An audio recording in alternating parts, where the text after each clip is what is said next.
Question for Coach. I have a question. Which is harder, planning a game plan for your first game or planning a 2-year-old's birthday party? I can say without question a 2-year-old's birthday party, especially one with a petting zoo and a lot of other things that he'll probably never remember.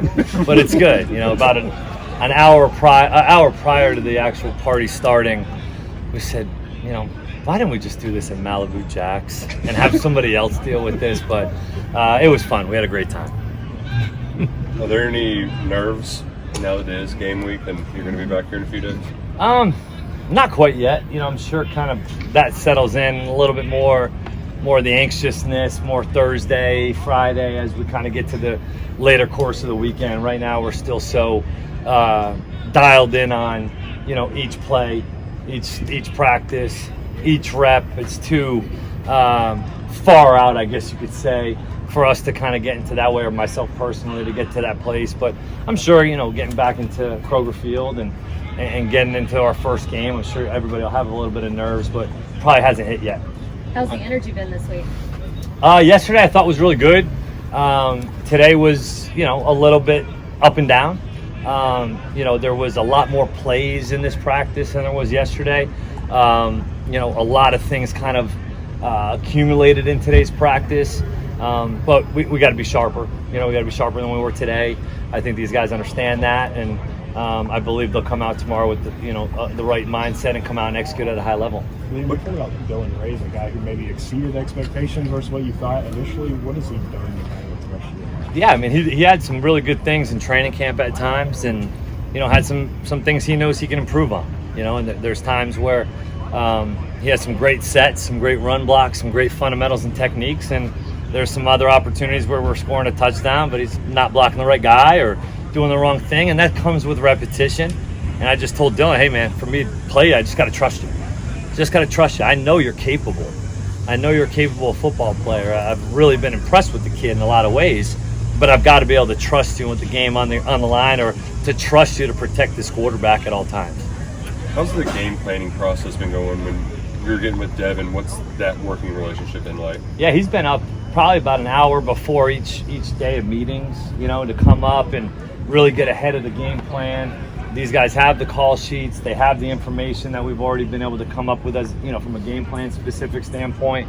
And he'll tell me, I like that. I don't really love that. Or, hey, what are you thinking here? Can we tweak this way? And, you definitely listen, right? You listen to the guy who's had experience.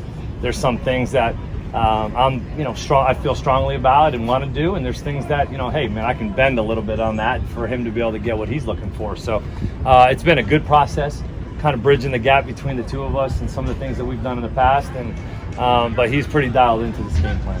I'm within yourself, this kind of revert back to a question class. What makes Brad White so good? Who's that? What makes Brad White so good? B. White's, he's a fast kid, man. He can fly, and he's one. You said, who'd you say? I'm talking about the coordinator, Brad White. Oh, Brad, our defense coordinator. Sorry, I didn't really hear. I thought you said B. White. No, Brad's so difficult to prepare for because he's so multiple. Like I said earlier in training camp, when you come out against Brad and against our defense, well, you have to be ready for so many different fronts, so many different pressures, so many different coverages, that each play is kind of just exhausting, just to dial something up against him. And you got guys up front that can get after the passer a little bit, and they give you so many different looks in the back end, which creates issues. And he's up there as one of the best coaches I've ever met and been around, and it's going to show, I can imagine, this fall.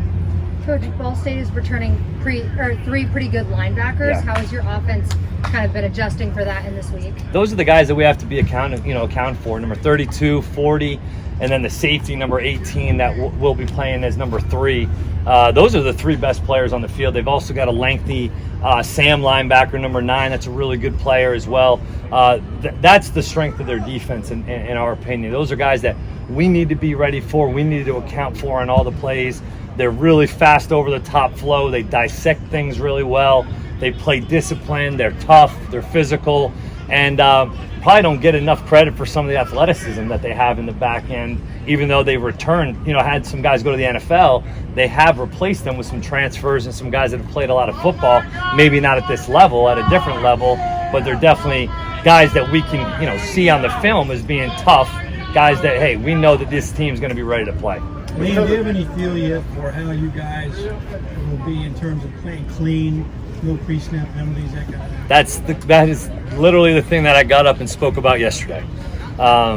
Was similar thought process, not to your first scrimmage, but you want to come out of this thing without self-inflicted wounds, whether that's pre-snap penalties, alignment, assignment, turnovers, playing clean, and then the rest will ultimately take care of itself.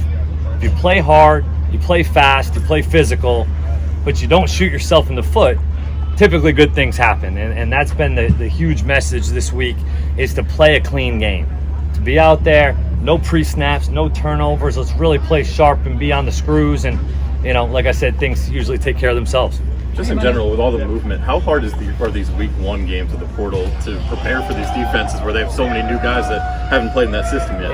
It's difficult, especially maybe they're coming from somewhere where we don't have a lot of access to that film. So you don't have a great feel for some of those guys that have transferred and maybe didn't play as many snaps with the place that they just came from, but they're expected to be starters. That's hard. We try to make target tapes for all of our players to be able to watch the guys that they're lining up against each week to play against. Well, it's hard to find some of that information and some of that film. So one of those things, like, we're not sure on some of their starters and who's going to truly be playing what position and who they kind of go out there with, nickel or base or dime. So those are things that we're going to have to adjust to a little bit on the fly. David doesn't have reputation of being a great running quarterback or anything like that.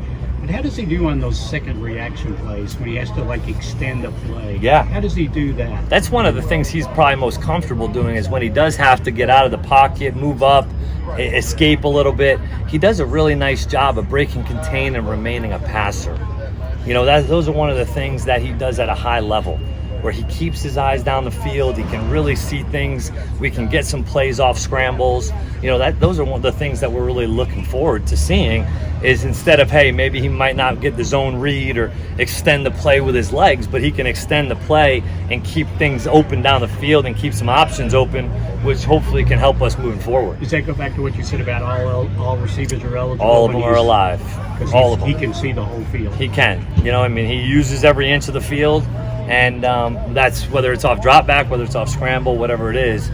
That's something that definitely we're looking forward to seeing on Saturday. Have those guys had to learn to stay in it because he has that ability? Absolutely. If you might not be the primary, you might not be number 2 in the read, but he's coming to you. And everybody has to be on the screws. Everybody's got to run. There's no taking plays off. There's no dogging it. There's no, hey, man, I'm not really the primary, so I don't think I'm going to get the ball here. Everybody better be running, because that ball can go up to at any point. What did Ray Davis do to really separate himself throughout camp?